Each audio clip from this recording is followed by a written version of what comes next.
একটা ছবি করে এতটা অহংকার, কথায় আছে না এমনিতে না পারলে হেমনেতে পারবো। অনেক বড় ভক্ত আমি নিশু ভাই, তবুও প্রথম ছবিতে অন্য কাউকে খোঁচা মেরে কথা বলাটা ভালো লাগে নাই। অহংকার পতনের মূল, এটা ভুলে গেলে চলবে না। আসসালামু আলাইকুম এভরিওয়ান, আশা করি সবাই ভালো আছেন। ফেসবুকে একটা নিউজ এখন সরগরম হয়ে আছে, সেটা হলো আরফান নিশু শাকিব খানকে খোঁচা মেরে একটা কথা বলছে। আরফান নিশু বলেছে বউ বাচ্চা লুকিয়ে রাখার মতো নায়ক সে না। আরফান নিশু সেই ইন্টারভিউটাতে কি বলেছে আপনাদেরকে একটা ঝলক দেখিয়ে নিয়ে আসি। একটা প্রশ্ন বারবারই আসে যে চাপ, কেউ এখন চাপটা হচ্ছে যে আসলে কিসের চাপ করবো, এখন বয়স হয়ে গেছে 40-এর উপরে, অনেকদিন ধরে কাজ করছি, চাপটা আসলে কিসের চাপ? হ্যাঁ, বয়স বলতে তো আমি তো সো কল্ড ওই হিরো না যে আমি বিয়ে করে বউয়ের কথা বলবো না। আমি এর আগেও বলছি যে আমি বাচ্চার কথা বলবো না, বা এই ধরনের ফিলোসফি ছিল অনেক আগে। আরফান নিশু এখানে শাকিব খানের নাম একবারও নেয়নি, কিন্তু সে যে কথাটা বলেছে শাকিব খানকে খোঁচা মেরে এই কথাটা বলেছে, সেটা বোঝার তো আর বাকি নাই। শাকিব খান ইন্ডাস্ট্রিতে আছে প্রায় 25 বছর ধরে, আর আরফান নিশু একটা মাত্র ছবি করে এতটাই দেমাগ, এতটাই উপরে উঠে গেছে যে শাকিব খানের মতো মেগা স্টারকে খোঁচা মেরে কথা বলতে হয়। এটা আমি বলতেছি না, আপনারা আরফান নিশু সেই ইন্টারভিউর কমেন্ট বক্সে গেলেই দেখতে পারবেন। আমি আপনাদেরকে ভিডিও শুরুতে কিছু কমেন্টের স্ক্রিনশট আপনাদেরকে দেখিয়েছি। আমি কিন্তু শাকিব খানের অত বড় ফ্যান না, আমি আরফান নিশুর একেবারে খাঁটি ভক্ত বলতে পারেন। আরফান নিশু এরকম কোনো নাটক নাই যে আমি দেখি নাই, আমি সেই দিন থেকে আরফান নিশুর ভক্ত। আরফান নিশু যখন একটা সং বেরোয়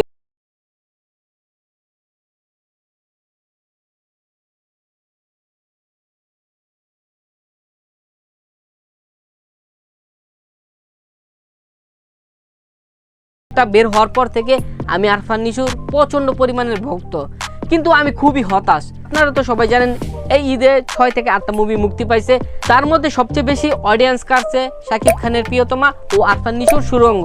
শাকিব খানের প্রিয়তমা মুভিটা দেখার পর আজ ভাবছি আরফান নিশুর সুরঙ্গ দেখতে যাব, কিন্তু বাসায় এসে দেখি আরফান নিশু এরকম একটা ইন্টারভিউতে বলছে যে বউ বাচ্চা লুকিয়ে রাখার মতো নায়ক আরফান নিশু না। ভাই, পার্সোনাল লাইফ নিয়ে এখানে কেন কথা বলি?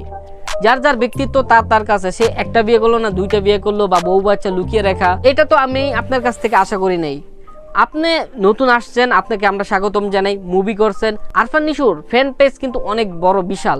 আপনার থেকে তো এই ধরনের কথা আশা করি না, তবে তাকে খোঁচা মেরে কথা বলাটা আপনার একেবারেই ঠিক হয় নাই। আশা করি আরফান নিশু ভুল বুঝতে পারবে এবং সরি বলবে, কেননা সে তার প্রথম লাইফের ছবিটা ভালো হয়েছে, কিন্তু অশ্লীলতায় ভরা ছিল। আমি ছবিটা দেখি নাই, ফেসবুকে আপনাদের রিভিউ দেখে বলতেছি।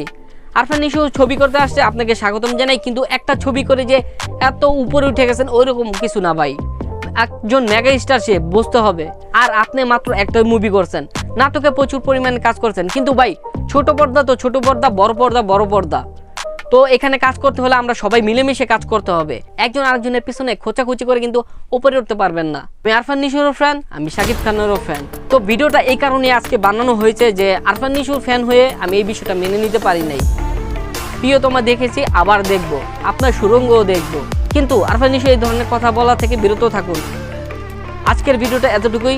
যদি ভিডিওটা ভালো লাগে তাহলে অবশ্যই লাইক করবেন এবং আমাকে অবশ্যই ফলো করবেন। আজকের মতো আমি জাহিদ হাসান বিদায় নিচ্ছি। সবাই ভালো থাকুন, সুস্থ থাকুন, আল্লাহ হাফেজ। আমরা নিশু যদি শাকিব খানকে সম্মান করার কথা বলতো, তাহলে আমরা প্রিয়তমা দেখার পরে নেক্সট প্রায়োরিটি হিসেবে আমরা শুরু করে দেখতাম। আপনার নিশুকে আমরা টিভিতে অনেক দেখেছি, তাকে আমরা পছন্দ করতাম, এমন না যে পছন্দ করতাম না, কিন্তু তার আচরণ আমি খুবই ক্ষুব্ধ।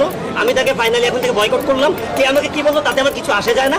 আমি আপনার নিশুকে বয়কট করলাম, রায়হান রাধিকে বয়কট করলাম।